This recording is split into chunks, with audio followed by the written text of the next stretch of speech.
In this video, we'll demonstrate how to export eDocs content and import it into SharePoint Online.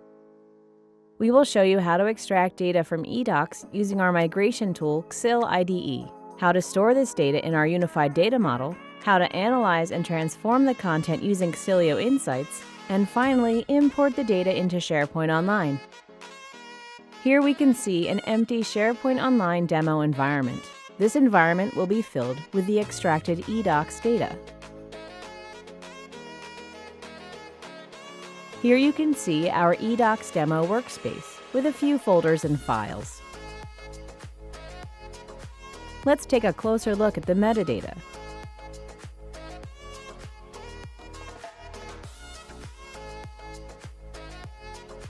This file has a public classification.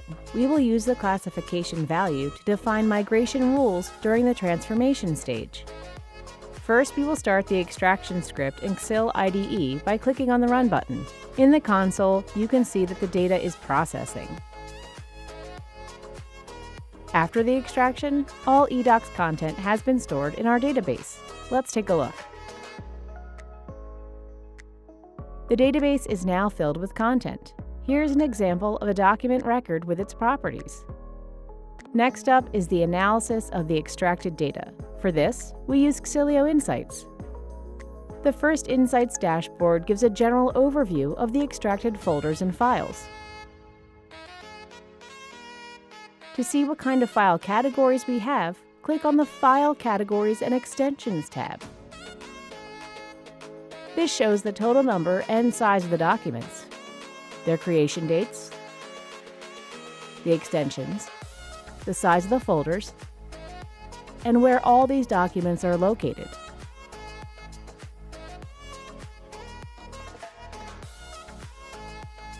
The next dashboard shows the total amount of duplicates, their size and location, as well as duplicates in the same folder. Insights can also give information about folders. The eDocs workspace has a total of 47 folders, but almost 60% of them are empty. Here are the most frequent folder names.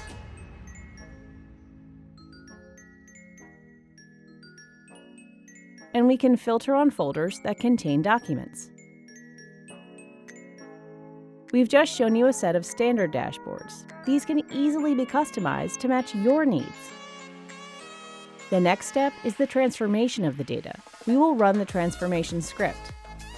The transformation script will change the eDocs public classification into unclassified in SharePoint Online, and classified will become restricted. This Excel shows the result of the transformation. You will see that some of the source folders will not be migrated because they have the archive classification or they're empty, such as the test folder. In the database, we can also see that the test folder is excluded from the import.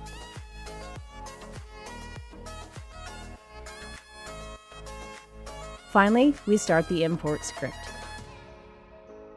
It creates the target folders and loads the documents into SharePoint Online. Let's go there and take a look. We see that the folders and files have been imported and the classification has been changed. The migration of content from eDocs to SharePoint Online has successfully finished.